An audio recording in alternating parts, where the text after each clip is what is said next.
welcome back to my YouTube channel. My name is Roxanne, the Tiny Taster, and today's video is all about Munich. As you can see, I am on a hop on and hop off bus. I'm getting ready to go and see everything. I'm so excited. This is my 4th time in Munich. I've had a great time every time I've come here. Take a shot every time I say time. But anyway, forget all this, just deep dive into the video. I hope you enjoy it. These are highlights, these are places I love to visit, these are things I love to do in this city. It's just, Germany is beautiful and this is really one of my top cities. I hope you enjoy it. Without any further ado, let's just get right to it. Munich is home to beer gardens, beer halls, and it's actually where Germany's famous Oktoberfest happens. And this particular beer hall is a place I love to visit. It's a massive hall with live music. They've got a traditional German band, which is great fun. There's plenty of beer. Oh my gosh, so much beer to choose from. Great food, you know, your typical German hearty meals. Think schnitzel, pork knuckles, pretzels, and so much more. If you like beer and meat, this is a vibe. I mean, it's definitely touristy. You do see more tourists than locals, even though plenty of locals come here. But it's just a great atmosphere and it really makes you feel like you're soaking in the local flavor. I feel like you should do this on your first night in the city. It sort of sets the pace. And of course, you can visit a local beer garden as well for a slightly quieter experience because this can get loud, but it's just great fun and I love to do it. There are popular neighborhoods in the city and Karlsplatz is one of them. It's home to the Karls Gate. It's one of the 3 ancient gates to the city that still stands tall and is in fact a great place for shopping, grabbing local souvenirs, lots of cafes, restaurants. It's just a really fun place to visit. It's also home to some of the many stunning buildings that you will see across this city and of course beautiful churches like the St. Michael's Church. This is a Jesuit church, also the largest Renaissance church in the north of the Alps. The church houses the tombs of some very important figures in history like King Ludwig II and several other important members of the Wittelsbach family. Walk further down from Karlsplatz after the church and you will find yourself at another prominent place of worship in Munich, popularly known as the Frauenkirche. This is the main cathedral in Munich. This late Gothic style cathedral dates back to the 15th century and has these 2 onion dome towers which you can actually go up and visit and get a lovely bird's eye view of the city. What's really famous here, apart from its beautiful interior, is the Devil's Foot at the entrance. There's a marking that resembles a footprint, which they call the Devil's Foot. Legend has it that the architect of the church needed funds to complete it, and so he made a deal with the devil. The devil only agreed if the church remained windowless and in darkness. The architect agreed. When the church was constructed, the devil entered, and at first he thought there were no windows as the columns blocked the windows, as you can see. But once he learned that he was tricked, the devil stamped his foot in rage and left his footprint there. Of course, this is just one of the many folklore in Munich, but it is worth visiting and it's quite cool to see. Karlsplatz is the beginning of the old city, which is mostly a pedestrian-only zone. And as you walk further down, you'll come to the heart of the old city, which is Marienplatz. And you come to this ginormous monument, which is basically the new town hall.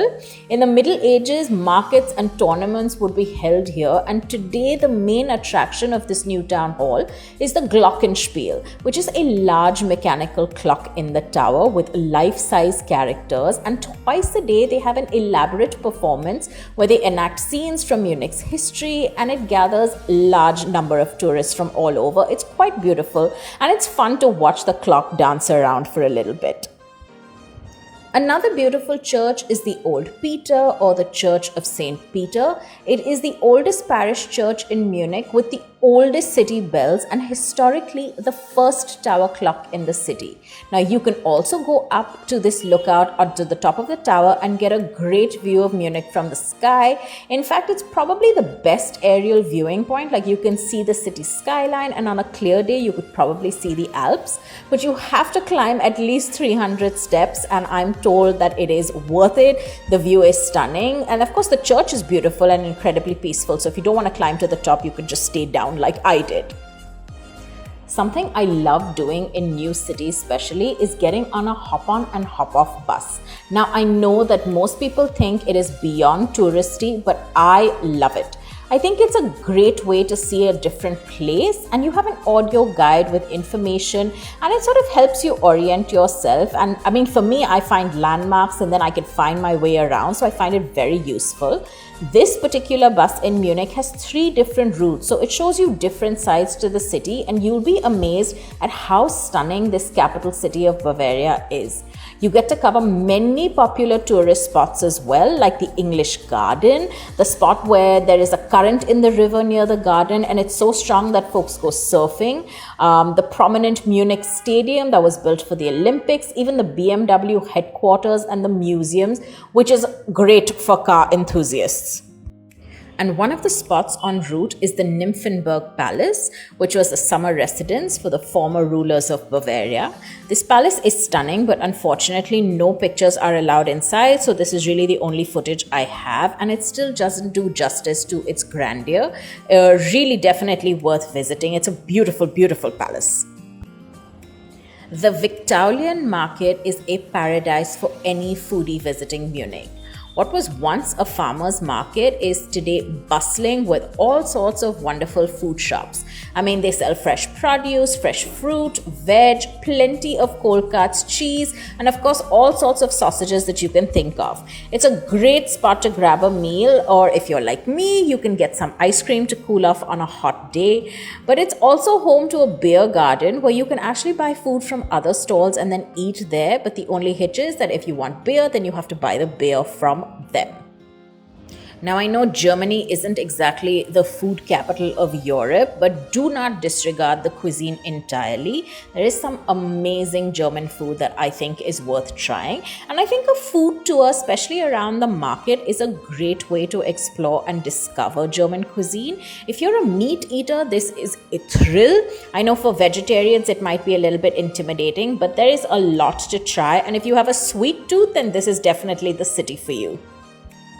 Most of the attractions are in and around the old city, and not too far away is another stunning church known as the Asamkirche. This is actually tiny in comparison to the other churches and cathedrals in Munich, but this Baroque-style church was once a private chapel, and it was built by the brothers Edgin and Cosmos Asam. It was meant to be their private chapel, but soon it went public due to the insistence of the people. I guess it was just too beautiful to keep private. This is actually really worth visiting. It's small, it's tiny, but it is just stunning. If you like art and architecture, you will love this church. So this is pretty much it. This is all I have for the video. I hope I've given you enough reasons to visit Munich. This is everything I would recommend for a short visit. I was here for about 3 days. I hope you enjoy this video. If you do, please don't forget to like, share, leave me a comment, and of course, subscribe to the channel if you haven't already. I'll see you guys soon.